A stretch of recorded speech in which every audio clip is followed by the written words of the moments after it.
qu'attendent les maires en matière de réorganisation territoriale de l'État? Est-ce que finalement leurs besoins dans ce domaine ont évolué ces dernières années?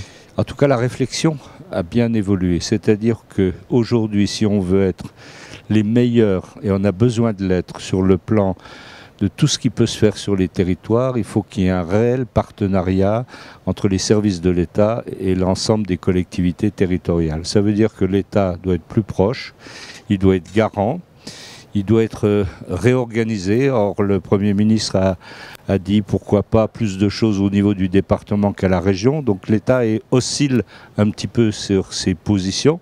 Mais c'est un État aussi qui doit être à la fois stratège, protecteur, simplificateur, pour pouvoir laisser les initiatives se développer à partir des territoires. À l'inverse, les territoires doivent s'organiser plus.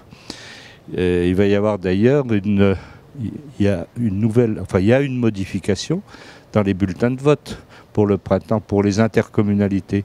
Toute commune qui aura plus de 1000 habitants aura des bulletins de vote à partir desquels il y aura 2 colonnes. Une colonne pour le conseil municipal, une colonne pour la communauté. Donc ça veut dire que les délégués communautaires vont être mandatés par les électeurs dans le cadre de l'élection.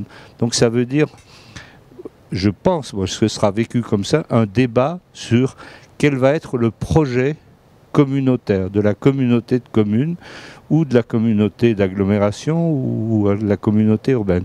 Et ça veut dire que la notion du projet va beaucoup progresser. Et pour bâtir des projets, eh bien, il faut cette excellente collaboration entre l'ensemble des acteurs publics. Sur un tout autre sujet, vous co-présidez le comité des maires pour le centenaire. Les maires ont-ils un rôle particulier à jouer au regard du devoir de mémoire par rapport à la Grande Guerre? Quelle est la commune où il n'y a pas de monument aux morts? Et les monuments aux morts sont apparus à l'issue de la guerre de 14-18.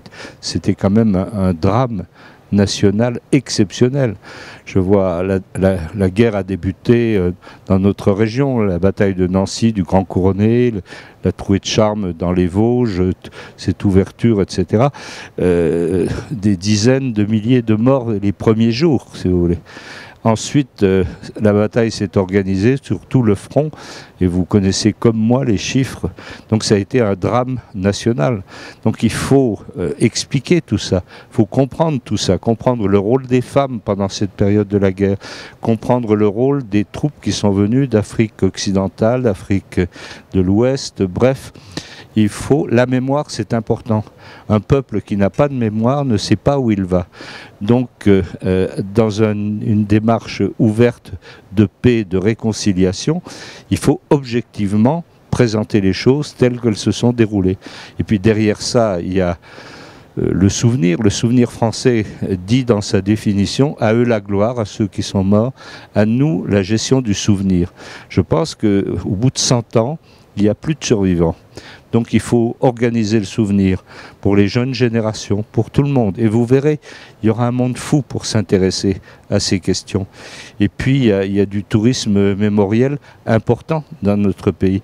Il y a pas loin d'une centaine de pays d'aujourd'hui qui étaient des pays ou des groupes de pays engagés en 14-18. Si vous voulez.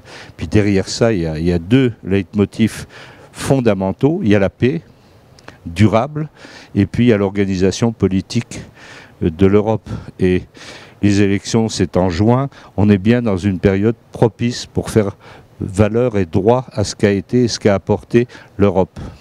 Merci beaucoup, André. C'est moi.